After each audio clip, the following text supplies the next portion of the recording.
This is your brother Shamar with Ancient Watchman. Brother Jose to the right. So today we're gonna bring out the information that we've been speaking on the boards, and a lot of people are wondering, about the gypsies and their origins, right? So we're gonna bring a lot of information out for brothers to digest and really look into it and analyze it with the lens of the scriptures and the prophecies concerning the gypsies, and who they are today and what's happened all throughout the ages to these people, because there's a lot of misconceptions on who the gypsies are all throughout the world. Wherever you hear the word gypsy, even in the so-called Latino communities, we call them gitanos, los gitanos, so we're gonna show certain clips, certain historical information concerning these people in a minute. So we're gonna start with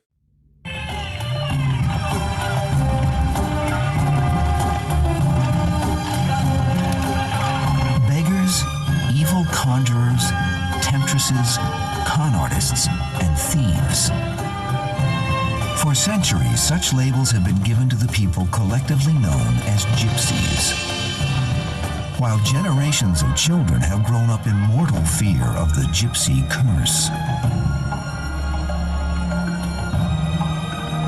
We'll uncover the startling truth about the real gypsies, proud and spirited peoples who have traveled from a far-off land only to fight persecution, hatred, even murder at every stop along their way.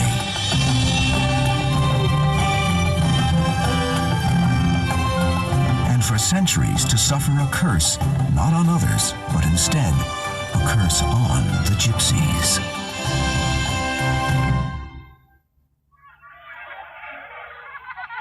The gypsies are coming, the old people say, to buy little children and take them away. And kiddies, when they come to buy, it won't do any good to cry.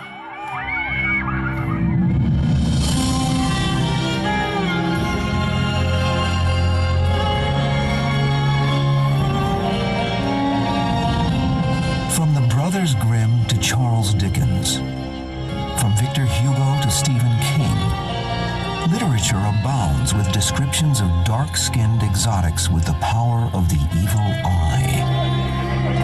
Traipsing from town to town in ragged clothes and horse-drawn wagons, telling fortunes, pulling con games, and playing hypnotic tunes on their melancholy violins. These fictional characters, known as gypsies, never fail to cast a pall over the sunniest of fairy tale landscapes. When I taught school, I would ask kids, I'm going to say the word gypsy, what comes to your mind? Palm readers, fortune tellers, crystal ball, violinist, dancers, long dresses. Those are some of the positive ones. Now, some of the negative, untrustworthy, stealing children, promiscuous. So prevalent are these images of gypsies that some people today actually think of them as the equivalent of ogres, dragons, elves, or other imaginary characters from medieval stories and myths. You ask any person on the street about gypsies and they will tell you about the different newspaper articles or TV stories or movie characters or the traditional gypsy folklore, if you will. But yet, very few know of the real people. Is it even possible to separate the truth from the stereotypes? Who are the mysterious and misunderstood people? The real gypsies. We are a race of people, the Rom. I would say Rom, but since you have to write it down, it's R-R-O-M. The Rom people, or the Romani race. It's a language, it's a culture, it's, they have everything they need that qualifies them for a race of people. The people commonly known as gypsies are actually a distinct and ancient race. Because of their dark skin, dark eyes, and foreign dress, the Rom were mistaken for Egyptians by medieval Europeans.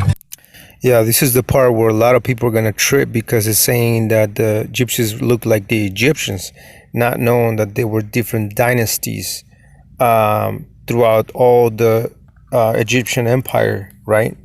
So it says that as we know from the observant depictions of the foreigners, the ancient Egyptians saw themselves as darker than the Asiatics and Libyans and lighter than the Nubians, Negroes, and with the different facial features and body types than any of these groups. You see these groups right here?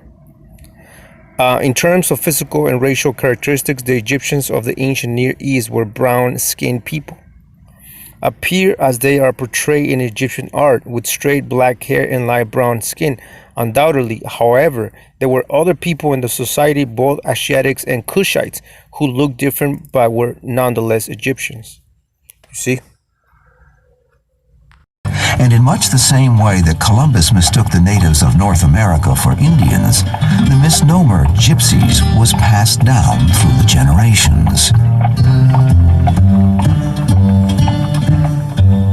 Today, there are between 8 and 12 million Rom, spread over every continent of the world, often residing in separate communities, sometimes integrated amongst the general population. You see, right there, it just said that they are spread through every continent in the world. Right, and so that's kind of what the Sikari was asking us a while ago when we went to their show. It was asking us, show us your people being scattered. Well, we consider the gypsies our people because these people are not like any other nation on the planet. They look like Hispanics, they look like Latinos, they can pass up as Native Americans and so on and so forth. And as we're gonna continue to see in the video, in the documentary, how these people basically fit the curses of Deuteronomy, how they were scattered across, just like I'm gonna read Deuteronomy 28 verse 64. And the Lord shall scatter thee among all people from one end of the earth even unto the other. They even incorporated local religious customs into the complex web of spiritual beliefs they brought with them from India, thus easing their assimilation into the strange lands and cultures in which they found themselves. They adopted Christianity quite readily, and Mary became a very strong figure. When they came to the country, if it was Czechoslovakia, Protestant country, Poland, Catholic country, they became, yes, we'll become Catholic, we'll become Protestant. They, though, also kept some of their native cultural icons, and they celebrated days, they celebrated a holiday to this person, and it's not in the Christian religion, Western Christian religion. It was someone, who knows, it could have been just a relative 300 years ago. But they generally adopted the religion of the host nation. And there shall serve all the gods which neither thou nor thy fathers have known, even wood and stone. And basically that's what happened throughout the migration patterns of the gypsies. Everywhere they went, everywhere they visited, everywhere that they were dwelling on, they acquired the customs of those people and learn the customs of those nations. So there are many different kinds of gypsies, yet they all share the same distant origins and are ultimately related to each other. In fact, many Rom claim that anytime, anywhere, they can instantly recognize another of their heritage. Mostly of them are dark-skinned and black hair and dark eyes, and from the behavior and dressing and so. And when you run into another room, the first thing what comes is Sian Rom, which means, are you wrong? Traditionally a nomadic people who first arrived in Europe at the turn of the 14th century, the gypsies are a people without a homeland and a culture without a country. They maintained their ethnic identity by living in close-knit groups and preserving their language known as Romani, as well as their way of life and traditions for over 1,000 years.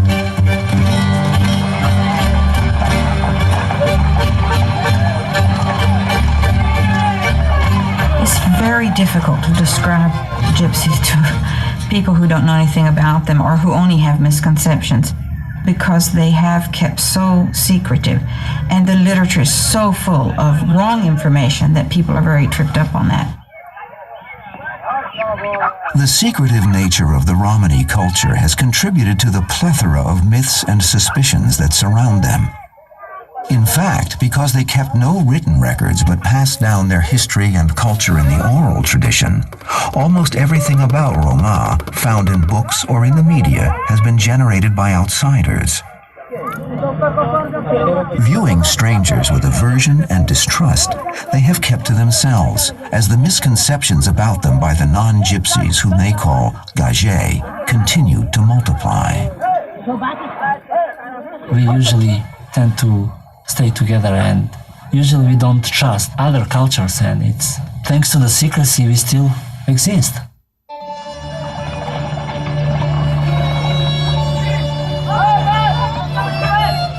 Their secrecy has a basis in self-preservation. Throughout the centuries, the Rom have been unwanted strangers in nearly every country through which they have passed.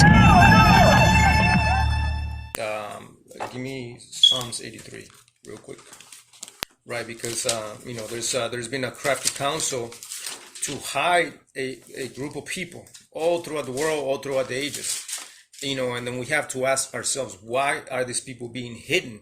The book of Psalms, chapter 83, verse 1. Keep not thou silent, O God. Hold not thy peace, and be not still, O God. Right. For lo, thy enemies make a tumult. Right, so the enemies of the Most High Yahweh, they're making a noise. They have been making a lot of noise all throughout the ages, right? What is that noise, right? Read on. And they that hate thee have lifted up the head. Right. They have taken crafty counsel against thy people, and consulted against thy hidden ones. You see that? So the enemies of Yahweh have taken a crafty counsel against the people of Yahweh. Who is the people of Yahweh? Who are those people? Why are these so-called gypsies being spoken ill all throughout the ages? And there's a lot of misconceptions about these people. There's a lot of misconceptions about Latinos, so-called Latinos and Native Americans. Why is all these other nations have taken a crafty counsel against us, right? And so that's what we're gonna bring out to the light of truth and expose the information to the people so that the people can decide for themselves and look at the information through the lens of the scriptures, right? During the Second World War, they were rounded up by Hitler and exterminated en masse in his nightmarish death camps. Even in the United States of the late 20th century, people of Roma heritage often live and work side by side with the mainstream American population, afraid of revealing their true identities. When I was going to school, I remember my dad telling me it's not really good to tell people what you are. Just tell them you're Italian or Mexican or something. Just don't tell them you're a gypsy. And I think that hiding who you are, becoming secretive, is a reaction to what the race has gone through throughout history. I would say that there's no period of history that we know of, that we have records of, where they're not persecuted. But they are survivors. As a group, they know how to do it. They have more experience than probably anybody in the whole world. Centuries of misinformation about the gypsies, their own secretive nature, and the paucity of written material about them, all combine to make the search for the truth about their past a difficult quest indeed. A veil of mystery enshrouds them. Why have they been victims of hatred and persecution wherever they have traveled? How did the all-pervasive stereotypes surrounding them arise? What are the unique cultural practices that they have preserved for nearly 1,000 years? And perhaps the most puzzling and revealing question of all, from where did they come, and why did their long journey begin? See, right there, I just mentioned how they mixed in with the populations. Wherever they go, they mix in with the populations to blend in. Survival tactic. Yeah, so basically, that goes into what we read earlier in the beginning, in Psalm 33, that all these other nations have made a noise. What is that noise that they have made? Is that the crafty counsel. They have created a set of deception, a game of deception to hide these people and their struggle and their suffering all throughout the ages. In January 1940, the first mass genocide of the Holocaust took place when 250 Romani children were killed in Buchenwald, guinea pigs for the Zyklon B crystals, which would later be used to gas millions of Jews. The Nazis' perverse fascination with the romantic image of the Roma people prompted some to argue against their total extermination. Heinrich Himmler, famous for his remark, "Everyone has his favorite Jew," fantasized about preserving a handful of pure-blood gypsies in a human zoo. Angel of Death, Dr. Josef Mengele, also had a fondness for gypsies, whom he sought out as subjects for his unthinkable human experiments. Mengele won over the Romani children with his shameless charm. As he toured the gypsy camp at Birkenau, children swarmed around him crying, "Uncle Mengele, Uncle Mengele," despite the fact that Roma twins were among his favorite subjects for use in his labs. Tam było zgroza patrzeć na tych dzieci. Takie chudziutkie byli, mizerniutkie byli. It was hard to look at those children. They were so skinny, so emaciated. They were fed almost nothing. A few crumbs of bread, a smidgen of margarine. The poor children were constantly hungry. All of us were hungry, but it was easier for us adults. One day the children were separated and taken away.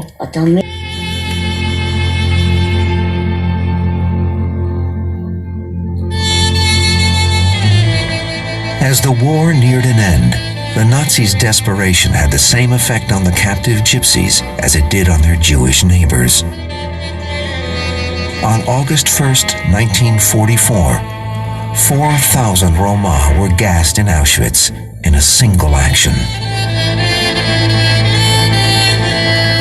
It's very difficult to estimate numbers of losses because sometimes Roma were dispatched out in the countryside, no records were kept, the SS would just take out families. Sometimes Roma deaths were counted in through the Jewish deaths. The estimates range from about 5,600,000, which is the common figure, to as high as 1.5 million. During war crime trials, the Nazis attempted to justify their extermination of gypsies by stating they were being punished as criminals, not for reasons of race. Nobody was called to testify at the Nuremberg trials in behalf of the Romani victims. Roma were called to testify as witnesses in behalf of other people, but no reparations were made. Even during the World War II, the entire world knows about the Holocaust and about the so-called Jewish people dying in concentration camps. But why is it that we've never, ever, all throughout the history that we've learned in school, how come we haven't learned about that? How come we haven't ever heard about the struggle of these people during World War II, during the German machine and the operation and the killing of the Jews, of the Jewish people? How come we haven't heard of that? Why? Because there is a crafty council to hide these people, to hide their struggle, and to keep that hidden away deep enough so that people don't find out that these so-called gypsies are our people as well, right? As the Middle Ages melted into the latter centuries of the second millennium, the gypsies, along with all the rest of the Western world, found themselves living in a society turned upside down by rapid technological changes. The Industrial Revolution was on the horizon, as were a wave of social upheavals that were about to sweep through all of Europe. In Romania, the Moldavian and Wallachian Rom, known as the Vla, had been enslaved by the Church and the Crown for over 500 years. With the end of feudalism at hand, the lives of the Vla Rom were destined to improve. In 1864, following the Crimean War, Prince Ion Kuza officially granted 600,000 Romani slaves their freedom.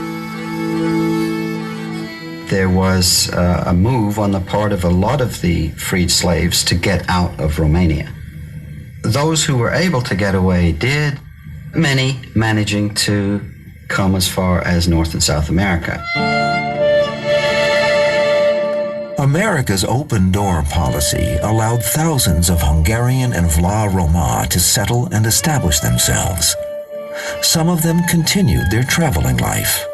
Others formed comfortable communities in places such as New York and California. Tom Marino's grandfather was part of an enormous wave of gypsies who came to the New World to escape oppression and economic hardship during the late 1800s, up through the turn of the century. See that right there? It shows you that in the Americas, that the gypsies mixed in with us in the Americas. So a lot of us could be gypsies, you never know. Right, and that goes into Jeremiah. What is it? Jeremiah 3:18. Judah and Israel being in the same landmass. Together. And then later on, eventually in the documentary, in the footage that we're gonna show, is gonna tell you that a lot of these gypsies were scattered through all the land of North, Central, and South America. It's just that we don't know. Why? Because there's again, that goes back to that crafty counsel against the hidden ones. And guess what? The gypsies are a hidden group of people, collectively. And every time we hear about the gypsies, it's always negative stuff. Or gitanos, or they're palm readers, or they're thieves. Other variations of the stories had the gypsies boiling babies in their stews and devouring them for dinner. There were laws in medieval Europe. Roma had to cook outside in full view of the world, and any citizen could go and tip the pot over to see if there were bits of baby in there, and there would go the meal for the day, but that would happen. In modern psychological terms, the stories of Roma stealing children seem to be a perverse kind of projection on the part of the Europeans. Or like the song in the beginning, that was playing, where the gypsies are coming, and the notion was that during the Middle Ages, a lot of the gypsies were demonized in many ways. They call them thieves. They always portray them as, well, hide your children away because the gypsies are going to come and going to steal your children and going to cook them and eat them. And that's that's the agenda that they played against our people, against the gypsies. They were always being called all the names and bywords and proverbs against them. So when I was going to school, I remember my dad telling me it's not really good to tell people what you are. Just tell them you're Italian or Mexican or something. Just don't tell them you're a gypsy. And I think that hiding who you are, becoming secretive, is a reaction to what the race has gone throughout history. So like we heard the brother saying, if they ask you if you're a gypsy or not, don't tell them that you are one. Because why? Because they've always been in fear that throughout the ages, every time they're, wherever they moved to, wherever they migrated to, they were afraid that if the people of that nation that they moved into found out that they were gypsies, guess what? They'll suffer slavery, they'll suffer torture, and a bunch of other atrocities against them and towards them. So that's why this brother was saying that, if they ask you if you're a gypsy, just tell them that you're not a gypsy. Tell them that you're a Mexican. Tell them that you're, any other so-called Latino nationality. Now, was he saying that? Tell them that you're Mexican because they look like us. They look like so-called Latinos and Native Americans, as we could tell from the images that is shown in the documentary, right? Christian Europeans during the Middle Ages were devoutly pious. And the gypsies, while they were in the Byzantine Empire, would have seen that religious pilgrims were always treated with the utmost respect and regularly gifted with alms, food, and shelter. And when they came, they were welcomed. These were people that they thought were pilgrims from perhaps Egypt, perhaps from the Middle East. And so they said, you come from Little Egypt. They have nothing to do with Egyptians whatsoever. But they knew what to say, when to say it, and why they wanted to survive. They said, you know what, let them think what they want. I'll think what I want up here, but they won't bother me, and I can eat and raise my children for now in this encampment here.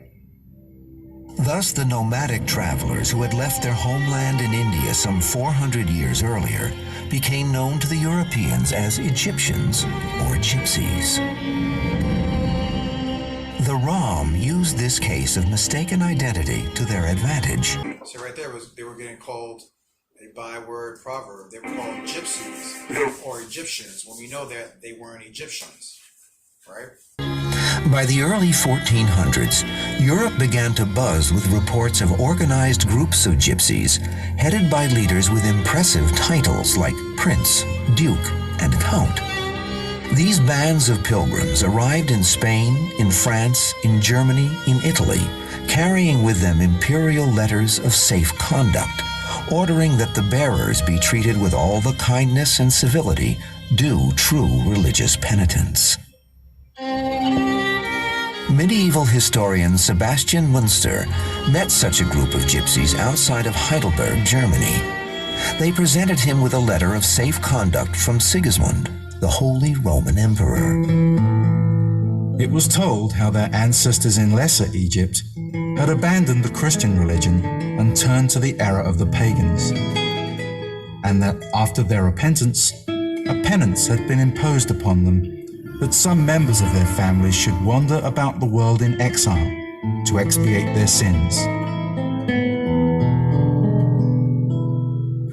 See, now right there, it just showed you that the gypsies had princes, dukes, and high titles.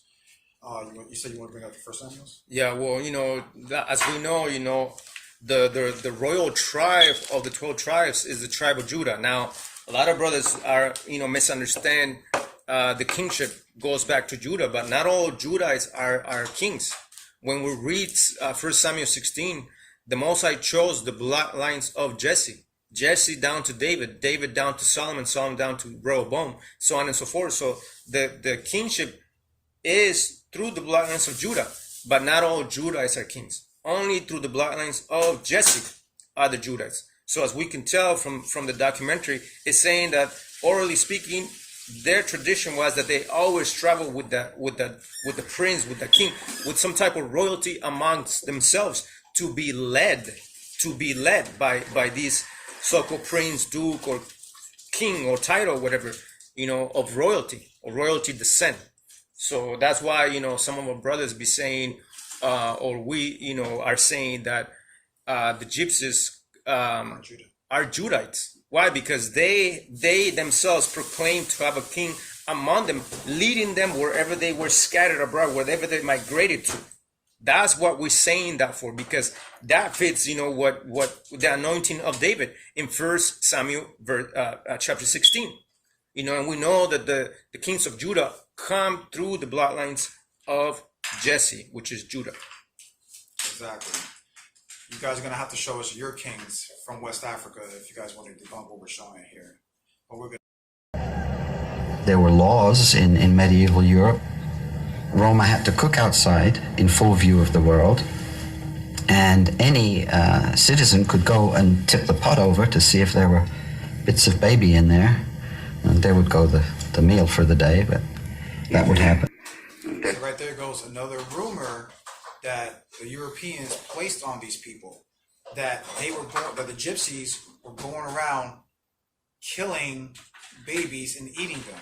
That they would, so when people, they had to cook outside in front of everybody, and people would just walk by and kick over their pot to make sure there wasn't like a baby inside that pot, ruining these people's food. Because that was the rumor about them. They basically tainted their reputation and their name wherever they go, and they always said, well, the gypsies are a bunch of cannibals, thieves, and this and that and the third. But they wasn't like that.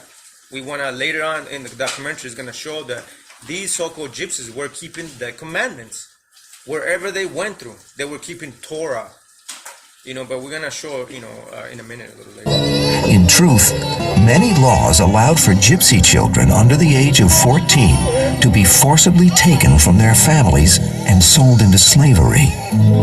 In the 1500s, a Romany child could be sold into slavery for the equivalent of 48 cents. See, now they made a law, the Europeans made a law that they can take away the gypsy children and sell them into slavery. Go ahead. Right, let me read that scripture in Deuteronomy 28. Right, it says, Deuteronomy 28, verse 32, thy sons and thy daughters shall be given unto another people, and thy eyes shall look and fail with longing for them all day long, and there shall be no might in thy hand. See that? There you go. As time went on, the edicts against Roma became not only oppressive, but deadly. During this period, 15th century and into the 16th century, it was illegal to be a gypsy. Gypsies were hung on sight. Gypsies would be killed. I mean, families would be rounded up and killed. In many parts of Europe, it was legal to hunt down and kill gypsies as if they were wild animals. In 1547, King Edward VI of England passed a law declaring that gypsies be branded with a V on their breast, then enslaved for 2 years. If they ran away and were caught, they were made slaves for life.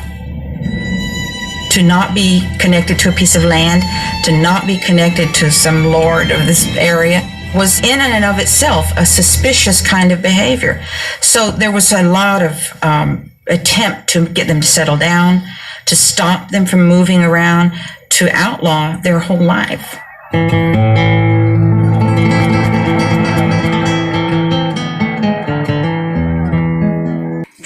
It was illegal to be a gypsy. Did that happen somewhere else? And according to our history, Did that happen somewhere else? must we bring out 2 Maccabees?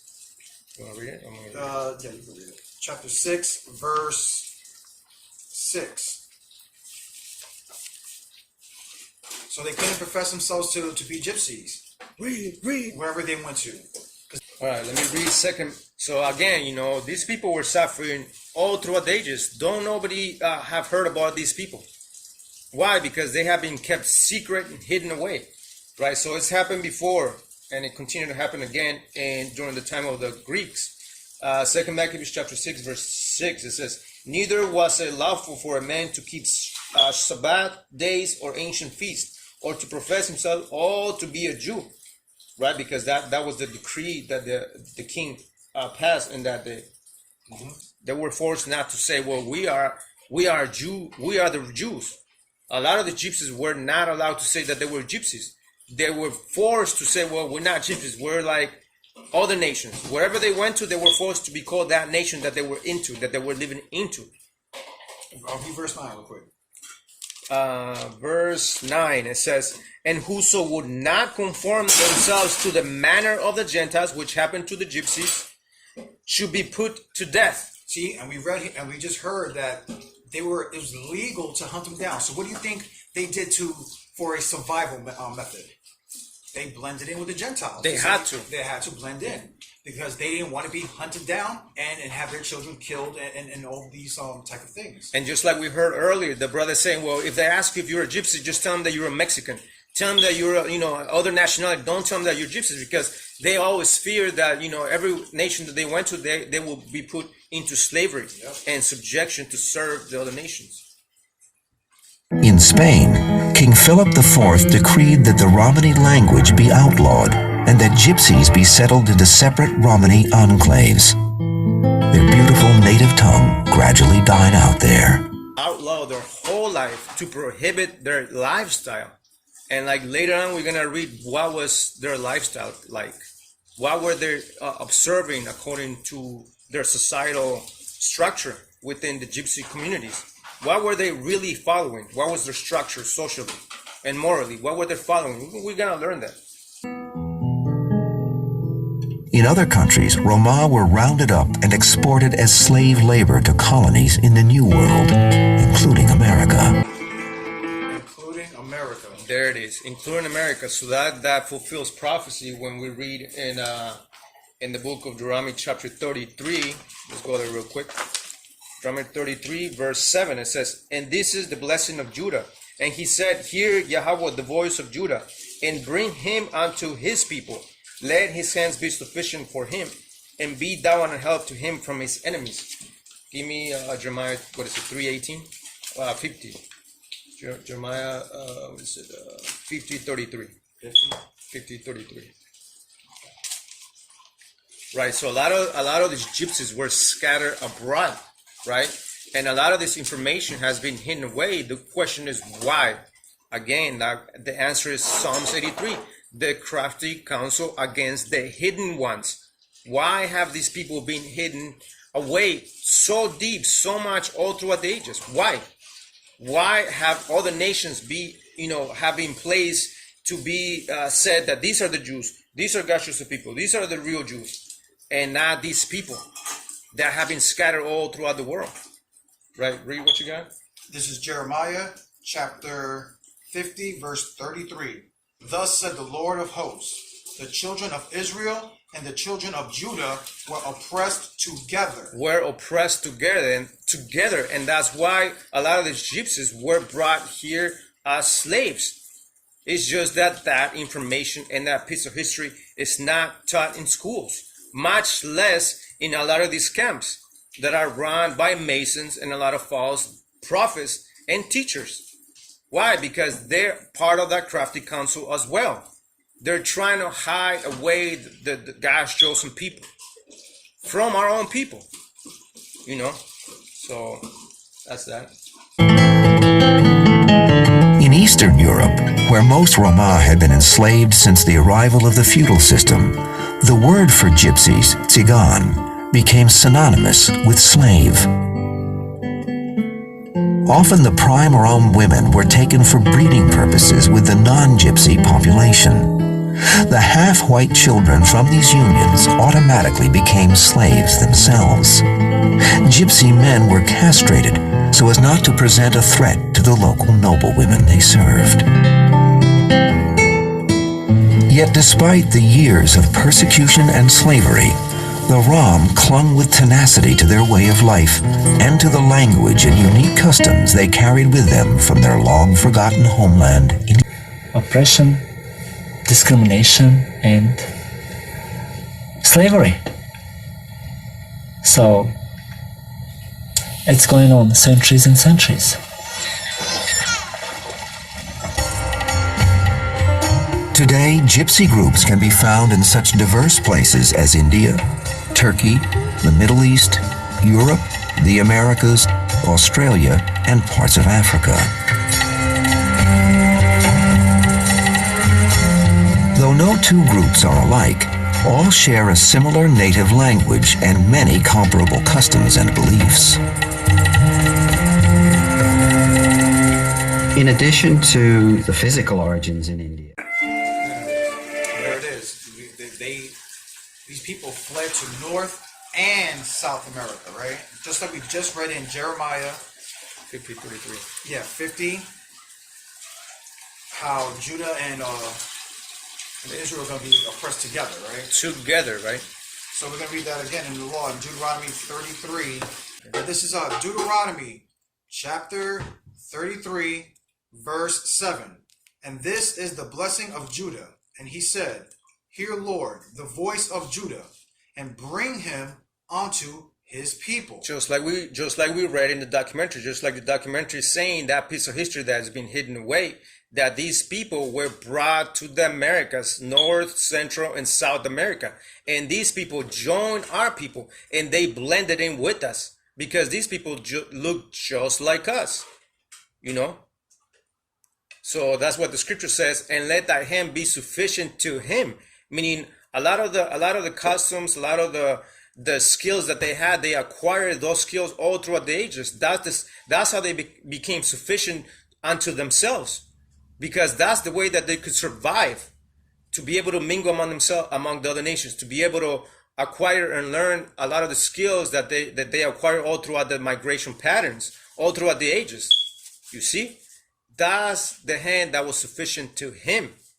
And that's why they, like we were watching earlier with that, a lot of these gypsies were working in America, and they mingle among the population of the American populace or community to work as well, right?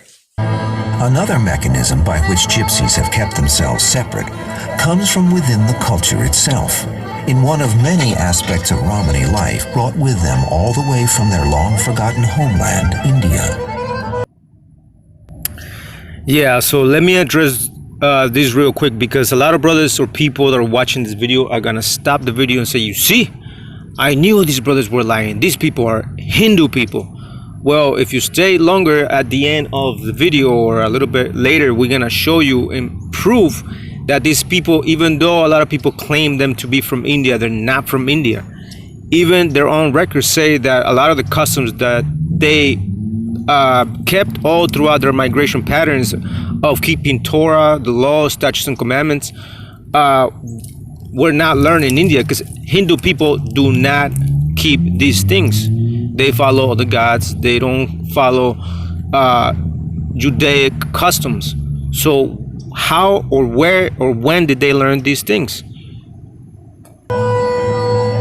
One of these characteristics is the idea of ritual purity and ritual pollution. And this extends into all kinds of areas. It extends into how you prepare food, how you interact with members of the opposite sex, how you wash things, even where you hang clothes on the line. It's based on the notion of keeping body fluids separated. So women have an obligation when they're menstruating to stay away from men. Childbirth is a period where women are to be kept separate from men. These pollution rules or cleanliness rules may have some variations in various parts of the world, but they have them, and they are a very important part of keeping themselves separate. So the gypsies have a rule that during their menstruation they have to stay away from the men, and even in childbirth, right? Where did they learn that from, though? Where did they learn that custom from? Because that kind of sounds like something that's in the Torah. In the Torah. This is Leviticus chapter 15, verse 19. And if a woman have an issue, and her issue is her flesh be blood, she shall be put apart 7 days, and whosoever touches her shall be unclean until the even. You see that? That's why a lot of the gypsies had the custom that whenever the woman was menstruating, she was on her period, she was to be put away or put aside for a while until, her menstrual cycle was over. Where did they learn those customs? Right? And then the other law is in Leviticus 12, 1 and 6, right? This is Leviticus chapter 12, verse 1. And the Lord spake unto Moses, saying, Speak unto the children of Israel, saying, If a woman have conceived seed and born a man a child, then she shall be unclean 7 days. According to the days of the separation of her infirmity she shall be unclean. And in the 8th day the flesh of his foreskin shall be circumcised. What's the point? I think the point is what? The point was verse 5. Verse 5.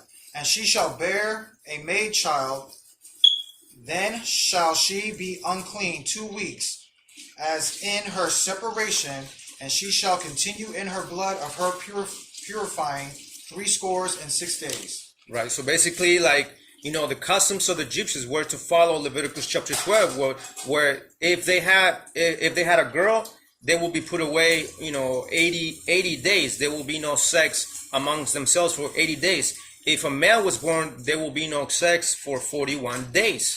You see that? So a lot of these customs that the gypsies had were based on Torah law. Now, where did they learn that? How come they had certain customs that pertain to Torah and pertain to our people and our heritage, which is the law? We need to start asking these questions ourselves. And again, that goes back to Psalms 83. They have taken a crafty counsel against thy hidden ones, against the people of the Most High, to hide these people. Why? Because we learned earlier during World War II, the Germans were committing genocide against the gypsies, but nobody has heard that. We hear about the Holocaust only, which is what, 5 million? So-called 5 million Jewish people died. But what about the gypsies that were being killed and slaughtered by the thousands? Nobody has heard that until we bring it out, until the documentary, is being presented and shown in the TV, in the History Channel. But none of these campers, none of these so-called leaders and so-called prophets within the Hebrew movement are going to speak about these things, right? Because they have placed themselves as the Jews themselves, right?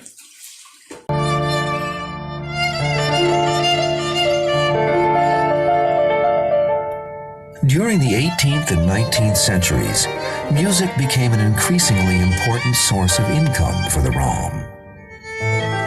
In some regions of Eastern Europe, gypsy melodies grew so popular that some musicians from this former race of outcasts rose to positions of wealth, eminence, and status. Rom violinist Janos Bihari became a touring sensation in the early 19th century, playing with regularity for monarchs, aristocrats, and statesmen all over Europe.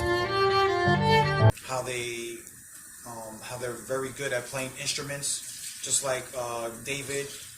In 1 Samuel 16, verse 18, and then you got 1 Chronicles 16:42, the Levites were, great musicians. The Sadducees were also great musicians as well. We also show how they were persecuted throughout Europe and how they couldn't profess themselves to even be gypsies, or they would be hunted down, just like we read in the Second Maccabees. We've basically shown you, brothers, how history repeats itself, and how a lot of these people are Israelites and the Southern Kingdom, like we've been trying to tell you, brothers and sisters, online. So this information was shown to you, brothers, so you guys can further do the research on the gypsies, and a lot of people have done the research, and they always come up against the wall, and they always say, well, the gypsies are actually Indians or Hindu people. There is finally a consensus of opinion that the modern-day gypsies of the Middle East, Europe, Asia, and the Americas began their long journey from northwestern India. But let's see what the history says. You got that history part? Because brothers are gonna do the research and gonna get confused to say, well, these people are not Israelites. They're actually Hindu people. Well, they're not. That's as far as the research is gonna go to, right? So a lot of these gypsies themselves, they say that they don't know where they come from. They can trace their lineage or their origin back to West India. That's as far as they can go to. But we know that they migrated there at some point in time in history. We're gonna find out when that happened. Read what you got. You can find this on their site, on the Roman site of www.imulalu.net, Roma.com, right? And it says the long journey to India. It says, back to our people's history, the above described is the land where we find them in 722 BCE.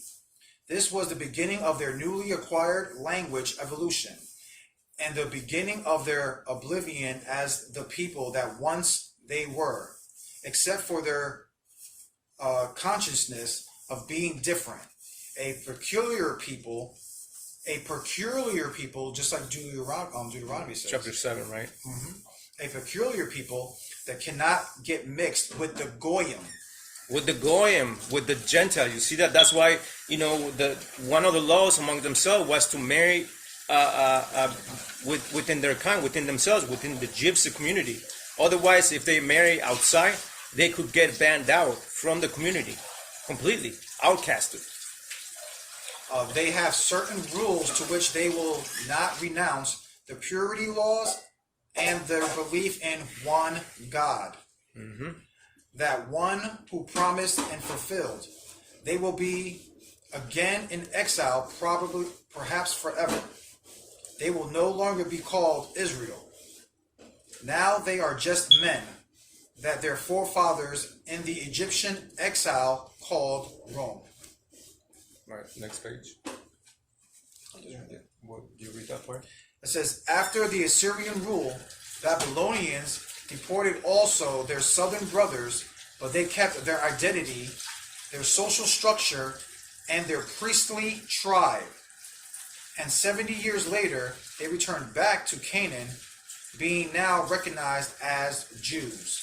It says, in their relatively short exile, place where they commonly known as the lost tribes of Israel migrated, overwhelming evidence show that the largest numbers resettled in India during the Persian and Macedonian rule. There it is, right there. And this is why a lot of people that do their research on the gypsies always hit that wall and say, well, you see, these people are Hindu people. They're not Israelites. Why? Because a lot of the gypsies themselves, the majority of them, they can only trace their origin back to India. That's it. But we're just showing you right here that they actually go back to Israel. When after the Babylonian captivity, many Jews were allowed to go return to Jerusalem to rebuild, but a lot of them, fled to other places. A lot of them fled to Egypt, So that's what we're reading on. Is that it? Or is there more? And most of them preferred the Sinto-Semitic area, namely the Indus Valley, Kashmir, Rajasthan, and Upper Ganges region. See, that's it. This is why a lot of people say that they're Hindu, but they're not. That's where they migrated to from Jerusalem after the Babylonian captivity. And some of the people that migrated there are also Northern Kingdom Israelites amongst themselves, amongst the gypsies themselves too, after the Assyrian captivity after 722 BC. So that's what we're showing you, that these people are not Hindu people, even though a lot of these gypsies acquire certain linguistics from the Hindu people. Exactly, and just like the images we showed earlier of what they look like.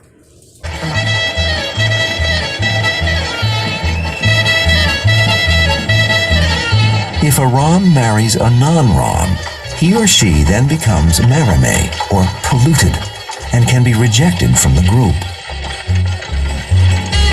Throughout the centuries, gypsies have continued to observe these strict rules of behavior in order to preserve their ties to their families and their culture. Why they always marry amongst themselves. They have the dowry laws amongst themselves and whatnot. And so we're showing you that these people are our people as well. That's why we're saying that the gypsies are Israelites. That don't get it confused. There is a lot of gypsies that are calling themselves gypsies, but they're not real gypsies. Just like you got the Jewish people calling themselves Jews, but they're not the real Jews. Just like you got certain individuals within the Hebrew movement calling themselves Judah, Benjamin, Levi, but they're not the real Levites, Benjamin, and Judites. Some of these people, like we have been shown, could be Canaanized, Philistines, Hamitic, Egyptians. Now, that's not hatred. We're not saying that out of hatred because we hate nobody. We want to make that clear. We're not pushing Latino only doctrine. That's not what we're pushing, So we want to clear that misconception out there. Oh, my eyes. The fire that burns inside me drives me crazy. When I think of those I love who are so far away, I cry.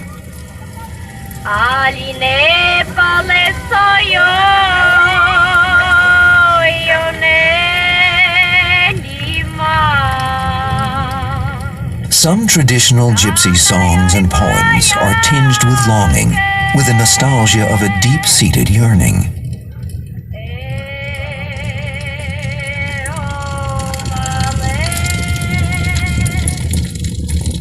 But where is the far-off homeland that they may not remember, but still canonize in song?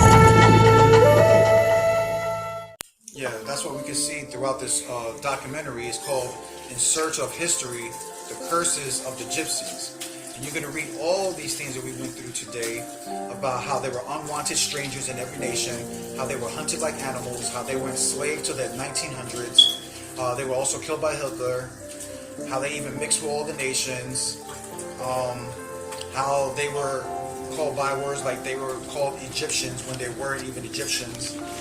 We saw that they, had leaders or kings and priests who they elect among their nations, wherever they go, wherever they're at. We even see them being brought to the Americas. We brought that out. We also brought out about how when they're on their menstrual, they're supposed to stay away. We brought out how they were keeping Torah law and the similarities. So brothers, I hope brothers are edified with the lesson. I hope brothers are able to do your own research, deepen onto it. But we've shown you that these people are our people as well. They have suffered just like our people have suffered.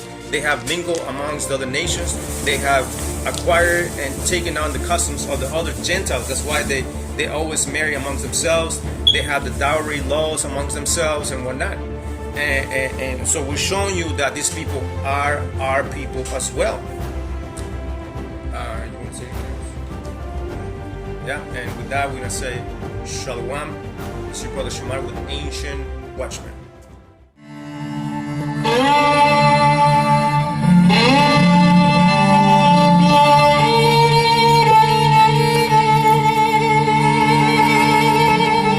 The whole world hates us.